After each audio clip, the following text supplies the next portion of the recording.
Voldemort lost. We all know that. But what if Voldemort did these things to win? Scenario 1. The wrong blood. Wormtail offers Harry's blood, and Voldemort says yes. That's the mistake. On the night of the third task, in Little Hangleton Graveyard, Voldemort has enemies everywhere. He could have used Avery's blood, or Knott's, or any number of wizards who'd crossed him over the decades and lived to regret it. The regeneration ritual demands the blood of a foe, not specifically Harry's. Voldemort chose Harry's blood deliberately, obsessively, because he wanted to neutralize the protection that had undone him as a baby by absorbing it into himself. It's the kind of arrogance that looks like strategy. Without Harry's blood, Lily's sacrificial magic stays where it belongs, in Harry, and nowhere else. There's no tether, no shared protection binding their lives together. When Voldemort raises his wand in the Forbidden Forest in May 1998 and fires the killing curse at a 17-year-old boy who walked into the trees to die, Harry doesn't arrive in any limbo. He doesn't meet Dumbledore in a train station that looks like King's Cross. He doesn't get a choice. He just dies. The Horcrux inside him is destroyed, yes, but Harry is destroyed with it. There's no return.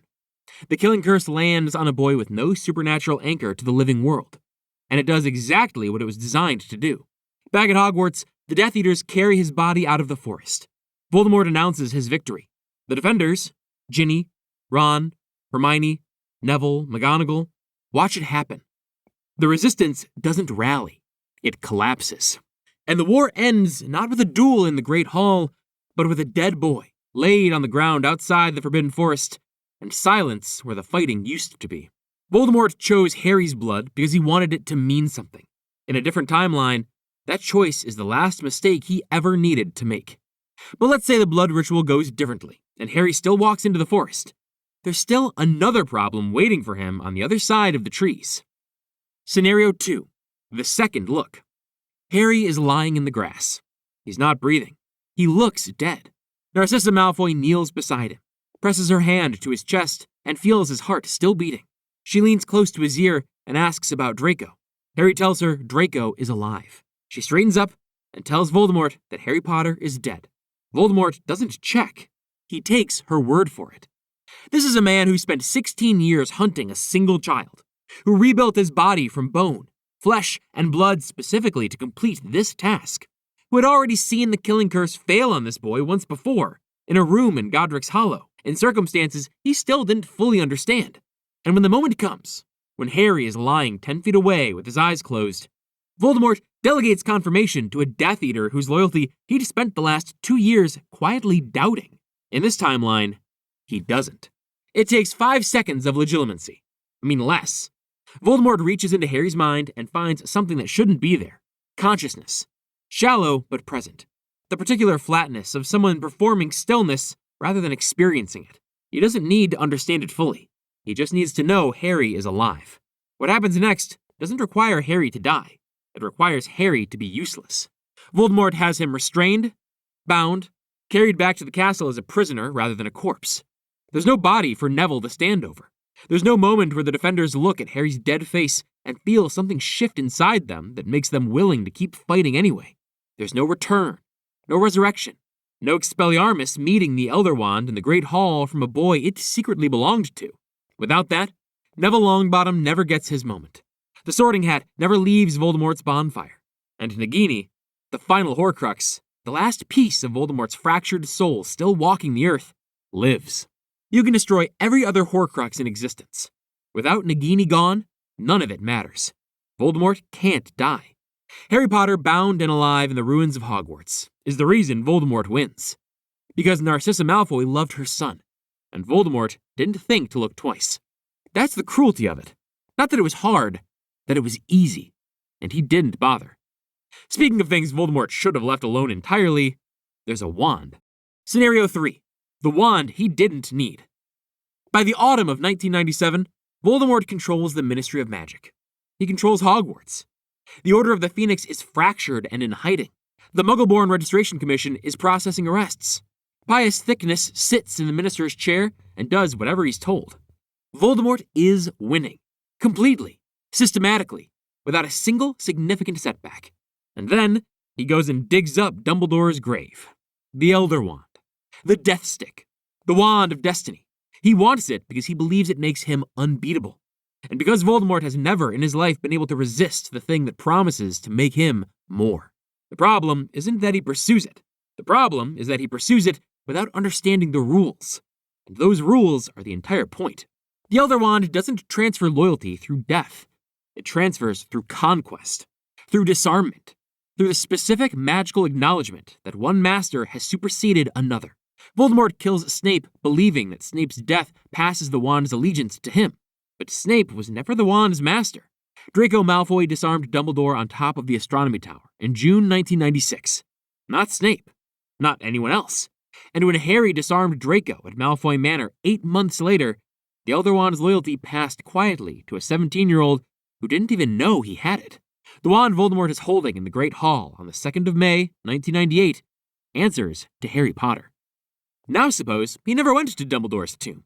Suppose he kept using the U-Wand. His wand. The one he'd carried for 50 years.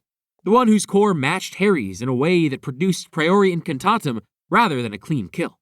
There's still a problem there, but the Elder Wand removes even the theoretical chance of Harry surviving the final duel through some other mechanism of magical circumstance. There's no wand loyalty reversal. No spell rebounding off a wand that secretly belongs to the person it was aimed at. When the killing curse leaves the Elder Wand, and Harry's Expelliarmus meets it, in this timeline, the Elder Wand doesn't hesitate. It does what Voldemort asks. Harry's disarming charm is one of the most beautiful moments in the series precisely because it works. Take away the wand law, and it doesn't. The war was already won. Voldemort threw it away chasing something he already had enough power without. Some mistakes are that simple. Others go back decades. Scenario 4. One question Tom Riddle should never have asked. It's 1943. Tom Riddle is a 6th year at Hogwarts. He's handsome, charming, and methodical in the way that exceptional 16-year-olds sometimes are. The kind of brilliant that makes adults lean forward instead of stepping back. He approaches Professor Horace Slughorn after class. He wants to know about horcruxes. Not just the concept. He knows the concept. He wants to know about splitting the soul more than once. He wants to know the theoretical upper limit. Slughorn tells him, and then Tom Riddle walks away and leaves the man alive. 53 years later, Dumbledore sits across from an elderly Slughorn in a house full of borrowed furniture and asks for that memory. Slughorn resists for months. Eventually, he gives it up. A doctored version at first, then the truth. And the truth is the thing that changes everything. Not just that Voldemort made Horcruxes, which Dumbledore had already suspected from the diary and the ring. The truth is the number 7. Voldemort intended to split his soul 7 times. Without that number, the Horcrux hunt has no finish line. Dumbledore and Harry destroy the ring in 1996. They identify the locket, the cup, the diadem. They find the diary was already gone. They suspect Nagini. They even suspect, in their most terrible conversations, that Harry himself might be one. But without Slughorn's memory, without the confirmation of 7, without the roadmap that number provides, they can never know when they're done. In this timeline, Harry skips ahead. 6 Horcruxes identified, 6 destroyed. Nagini's still alive, but Harry believes he's finished. He faces Voldemort in the Great Hall with one soul fragment still walking the earth in the body of a 20-foot snake, and the killing curse Voldemort fires at him doesn't send him to King's Cross. It just kills him. Voldemort feels nothing break. No piece of himself dissolving. Nothing at all. He watches Harry Potter die on the floor of the Great Hall, and he's still exactly as immortal as he was before. Tom Riddle's need to impress a teacher with how clever he was going to be cost him the war. The tragedy is that he didn't even need to ask. He already knew what he was going to do. Scenario 5. The Horcruxes nobody could find. Here's what Voldemort actually hid his soul in. A school diary belonging to a 16-year-old Tom Riddle. A gold locket worn by Salazar Slytherin. A cup belonging to Helga Hufflepuff. A diadem belonging to Rona Ravenclaw. A ring that once belonged to the Peverell family. And a living snake.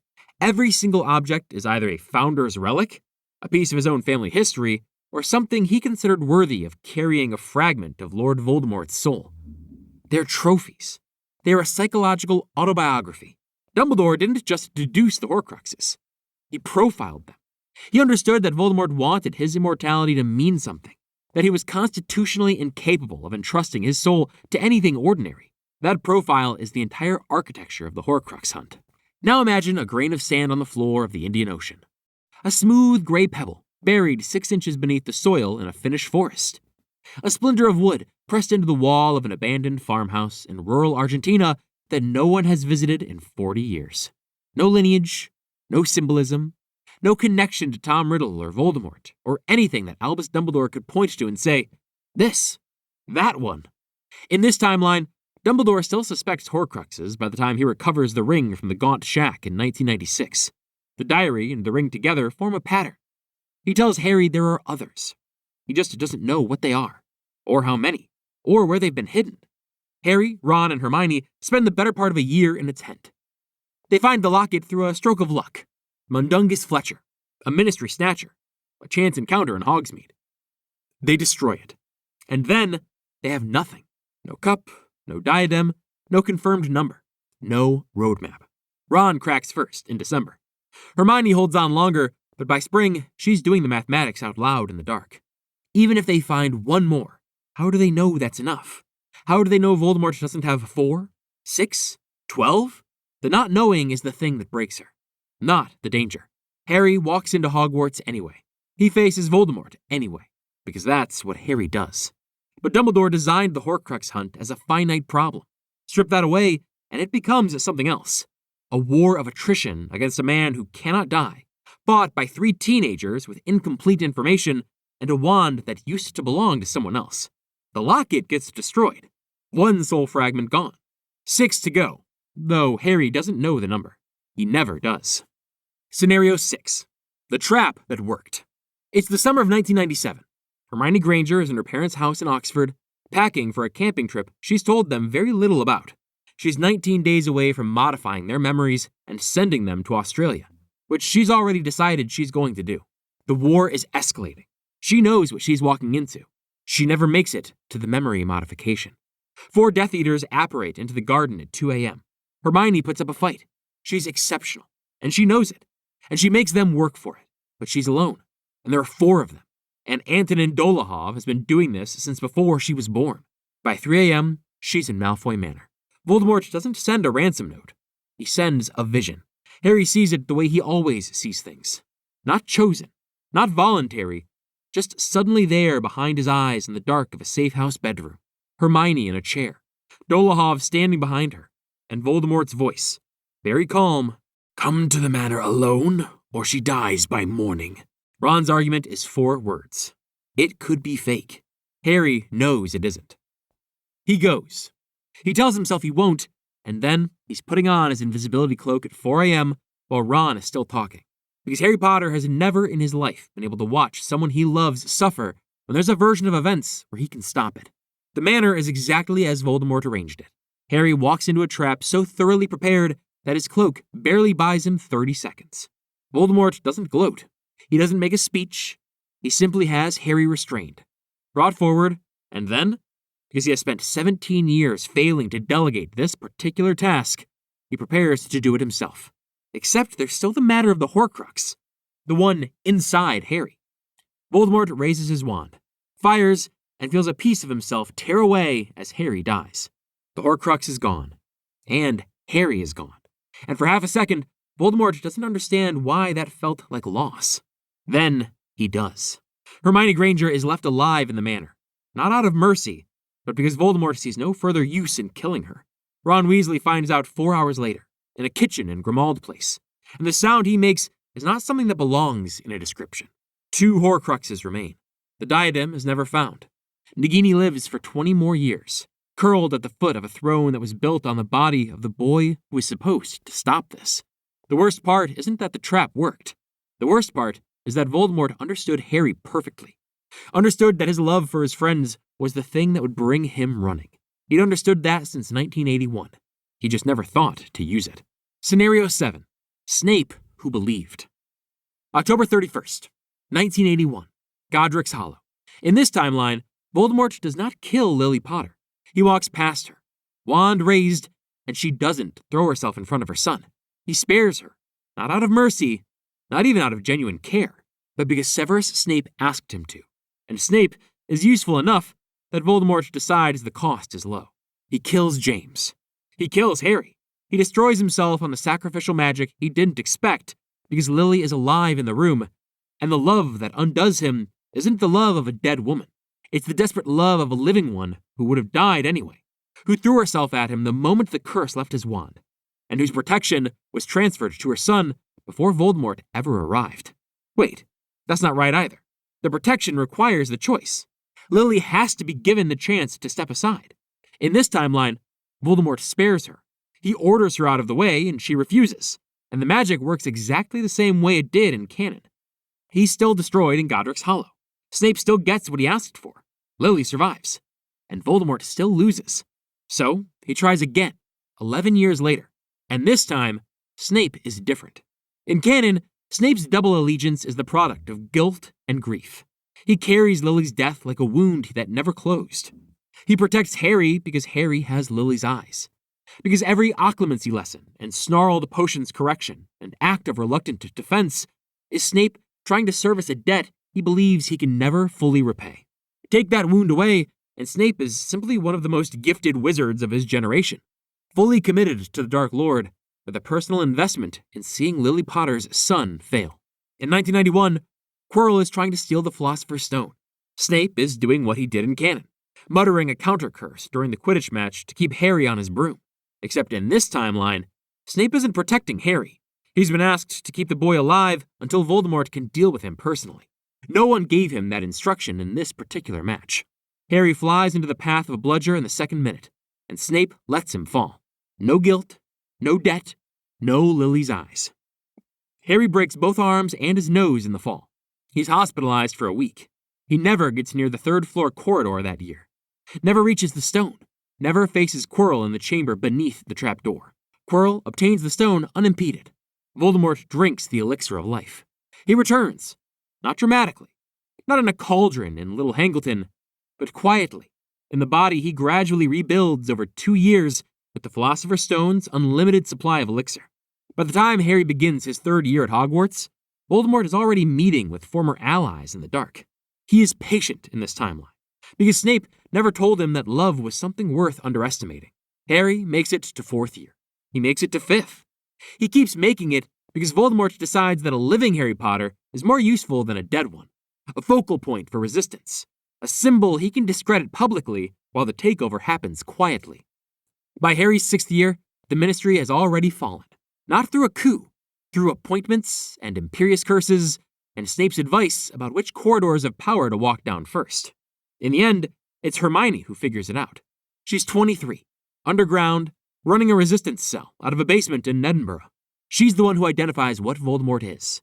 She's the one who understands Horcruxes from books, from theory, from sheer relentless refusal to stop looking. But Harry isn't there. Harry hasn't been Harry for 3 years. Whatever Voldemort did to him in the summer between 5th and 6th year left something broken behind the eyes that Hermione can't fix with a spell or a hug. She destroys 2 Horcruxes before she's caught. Snape watches from the doorway when they bring her in. He looks at her for a long time. The same expression he used to have in potions. The one that could have been contempt or something more complicated. Then he turns and walks away. He made his choice in 1981, when Voldemort decided to be merciful. He's been making it ever since. Scenario 8. The Delegation. It's the night of June 24th, 1995. The graveyard at Little Hangleton. Harry Potter is tied to Tom Riddle Sr.'s headstone, and Lord Voldemort has just been reborn. He is stronger than he's been in 14 years. He has a body, a wand, and 17 Death Eaters in a circle around him. He has Harry at his mercy in the most complete sense. Wandless, bound, exhausted from the Triwizard tournament, 30 feet from the nearest exit with no idea how to reach it, and he wants to duel. He wants to duel because Voldemort has always needed his victory to look a certain way. He wants Harry to feel it. He wants it to be him. What if it wasn't? Voldemort unties Harry, returns his wand, invites him to duel, and somewhere in the crowd, Bellatrix Lestrange watches this happen and thinks, for the first time in her life, that her master has lost his mind. She's been in Azkaban for 14 years. She came back for this, and he's giving the boy a sporting chance. In this timeline, Voldemort doesn't invite the duel. He looks at Bellatrix and says, "Finish it." Bellatrix doesn't need to be asked twice. She's wanted to do this since she found out a baby in a crib destroyed the Dark Lord's first body. She raises her wand before Harry has finished processing what's happening, before the priori incantatem that would have summoned his parents' echoes has any chance of occurring, before the wand connection that saves him in the original timeline can activate. The killing curse covers 30 feet in less than a second. There's no echo of James Potter stepping out of the wand. No Lily. No Cedric Diggory pointing Harry toward the portkey and saying, "Hold on." No escape. The graveyard is quiet except for the sound of a body hitting the ground. And then the Death Eaters start to laugh. Wormtail cuts Harry's ropes. There's no point leaving them on. Back at Hogwarts, the Triwizard Cup sits in the middle of the maze, inactive. Amos Diggory is already at the school. He arrived to watch his son compete in the final task. He's standing in the crowd when a portkey deposits Harry's body back inside the maze. And the scream that comes out of him is not the sound of a man who has lost a competition. Voldemort addresses his Death Eaters in the graveyard. He tells them the age of hiding is over. He tells them the boy is dead, and he means it the same way he always means things. Completely. Without sentimentality. Without the need for anyone else to understand what this moment cost him. Except, it cost him nothing. That's the point. He lets someone else do it, and it worked. And the war that took over 3 years in canon ends tonight in a graveyard in Little Hangleton, with a girl who never got the chance to be afraid, and a Dark Lord who finally learned that winning doesn't require an audience. Dumbledore finds out in the morning. He sits in his office for a very long time, surrounded by sleeping portraits and whirring silver instruments. And the specific silence in the room is the silence of a man recalculating everything he thought he understood. The prophecy said neither could live whilst the other survived. He'd spent years trusting it as a framework. He never considered that it might simply resolve the other way. 8 decisions. One common thread through all of them. Voldemort kept choosing himself. His blood, his duel, his wand, his trophy Horcruxes, his kill. Every mistake was a version of the same one. Lord Voldemort believed that winning required him to be at the center of it. That's what Harry and Dumbledore understood, and Voldemort never did. You don't have to be the one holding the wand. You just have to be right. Next time, we're asking a different question. What if the prophecy had chosen Neville Longbottom instead? Same war, completely different hero, and the outcome might surprise you.